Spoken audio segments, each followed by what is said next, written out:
राधे राधे दोस्तों and welcome back to my channel Purnima Keshav blog.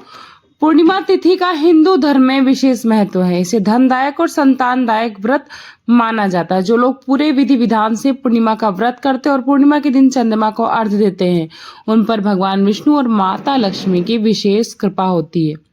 4 दिसंबर 2025 को है मार्गशीर्ष पूर्णिमा व्रत। तो आइए जानते हैं इस व्रत की कथा। तो सभी लोग ध्यान पूर्वक सुनिए।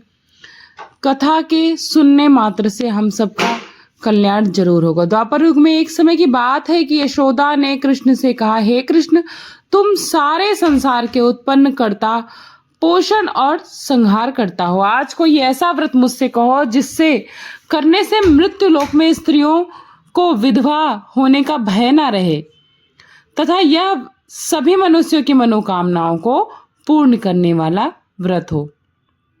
श्री कृष्ण कहने लगे, हे माता, तुमने अति सुंदर प्रश्न किया है। मैं तुमसे ऐसे ही व्रत को सविस्तार कहता हूँ। सौभाग्य की प्राप्ति के लिए स्त्रियों को द्वात्रिशंत अर्थात 32 पूर्णिमाओं का व्रत करना चाहिए। इस व्रत को करने से स्त्रियों को सौभाग्य संपत्ति मिलती है।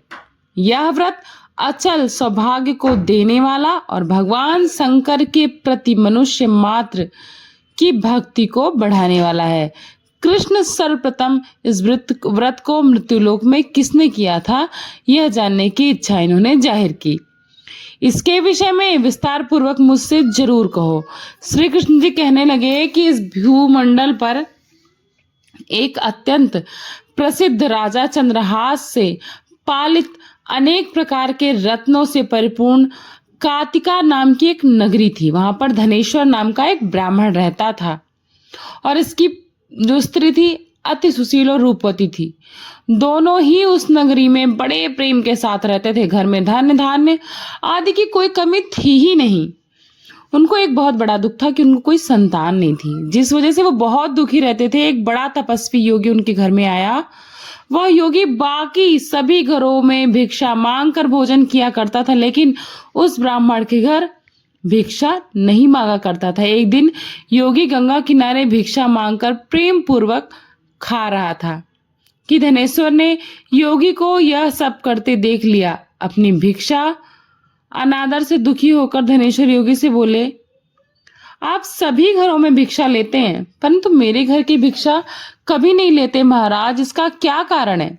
योगी कहने लगे कि आपके धर्म में इस बात की आज्ञा नहीं देता है, क्योंकि आप गृहस्थ जीवन में एक सुख से वंचित हैं। आपके घर में संतान ना होने के कारण मैं घर से भिक्षा कभी भी स्वीकार नहीं करूंगा। उन्होंने कहा कि जिसे संतान नहीं है उसके घर से भिक्षा लेने से भी पतित हो जाने का भय है। धनेश्वर यह सब बात सुनकर बहुत दुखी हुए। हाथ जोड़कर योगी के पैरों पर गिर पड़े और बहुत ही दुखी मन से कहने लगे कि आप मुझे संतान प्राप्ति का उपाय बताएं। आप तो सर्वज्ञ हैं, आप मुझ पर यह कृपा करिए, मुझे इस दोष से मुक्ति दिलाइए। मेरे घर धन की कोई कमी नहीं, लेकिन मैं संतान नहीं होने के कारण बहुत दुखी हूँ और मेरी पत्नी भी। मेरे दुख का हरण कीजिए प्रभु। यह सुनकर योगी कहने लगे, तुम चंडी की आराधना करो। घर पहुंचकर उन्होंने सारी बात अपनी पत्नी को बताई और खुद वन में चले गए। वन में पहुंचकर उन्होंने मां चंडी की आराधना की और उपवास भी किया। चंडी ने 16वें दिन उनको सपने में दर्शन दिया। कहा कि हे धनेश्वर, जो तेरा पुत्र होगा, लेकिन उसकी आयु सिर्फ 16 वर्ष की यानी 16 वर्ष की होगी।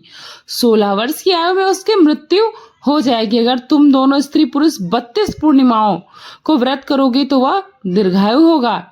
तुम्हारी जितनी भी सामर्थ्य हो उतने आंचे के दिए जलाकर शिव जी का पूजन करना, लेकिन पूर्णिमासी 32 ही होनी चाहिए। सुबह होते ही तुम इस स्थान के पास एक आम के पेड़ दिखाई देगा। उस पेड़ पर चढ़कर फल तोड़ के अपने घर ले जाना और अपनी स्त्री को इस बारे में बताना। सुबह होने के बाद वह सोच होकर शंकर जी का ध्यान करके उस फल को खा लेगी।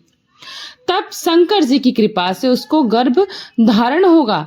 जब ब्राह्मण सुबह उठा तो उस स्थान पर आम का पेड़ दिखाई दिया और उससे वह फल तोड़ने के लिए चढ़ा, लेकिन वह पेड़ पर चढ़ ही नहीं पा रहा था। यह देखकर उसको बहुत चिंता हुई।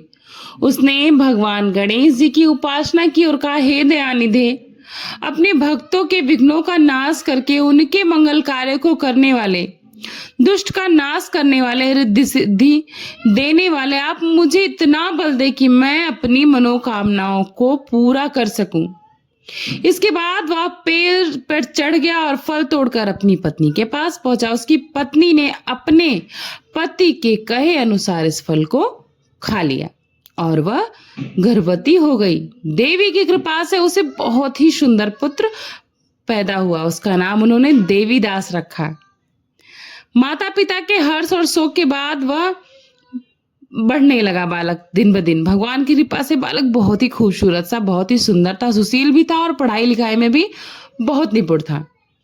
दुर्गा जी के कथानुसार उसकी माता से 32 पूर्णिमासी का व्रत रखा। जैसे ही वो 16 वर्ष का हुआ, दोनों पति पत्नी बहुत दुखी हुए, कहीं उनके पुत्र की मृत्यु ना हो जाए। उन्होंने सोचा कि अगर उनके सामने ये सब हुआ तो कैसे देख पाएंगे, वो कैसे जीवित रह पाएंगे। तभी उन्होंने देवीदास के मामा को बुलाया और 1 वर्ष के लिए देवीदास को काशी में पढ़ने के लिए भेज दिया। 1 वर्ष बाद उसे वापस लेकर आना, ऐसा कहा। देवीदास अपने माता पिता के साथ एक घोड़े पर सवार होकर चल दिए। उसके मामा को भी यह बात पता नहीं थी।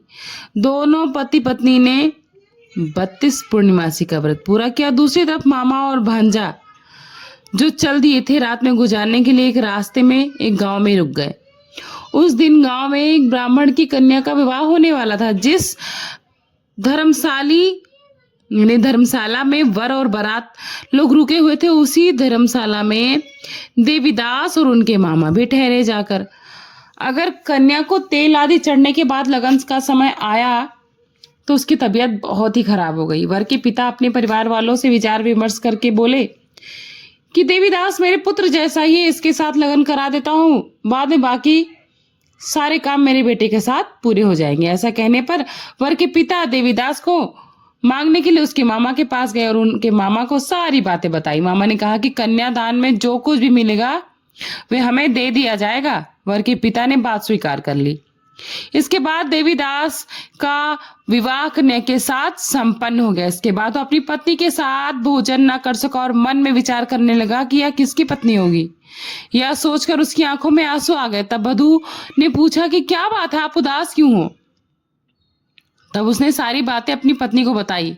तब कन्या कहने लगी कि आप ही मेरे पति हैं, मैं आपकी ही पत्नी रहूंगी, किसी अन्य की नहीं, क्योंकि मेरा विवाह आपके साथ संपन्न हुआ है। यह विवाह है, कोई खेल नहीं। अब मैं किसी और के साथ ठीक होने के बाद ही विवाह नहीं करूंगी।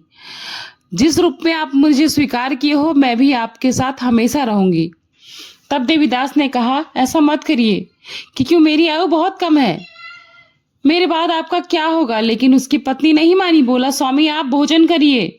दोनों रात में सोने के लिए चले गए। सुबह देवीदास ने पत्नी को 4 नगों से जड़ी एक अंगूठी और एक रुमाल दिया और बोला कि हे प्रिय, इसे लो, संकेत समझकर स्थिरचित हो जाओ। मेरे मरण और जीवन जानने के लिए एक पुष्प वाटिका बना लो, उसमें सुगंध वाली एक 9 मल्लिका लगा लो, उसको प्रतिदिन जल से सींचा करो, आनंद से खेलो कूदो।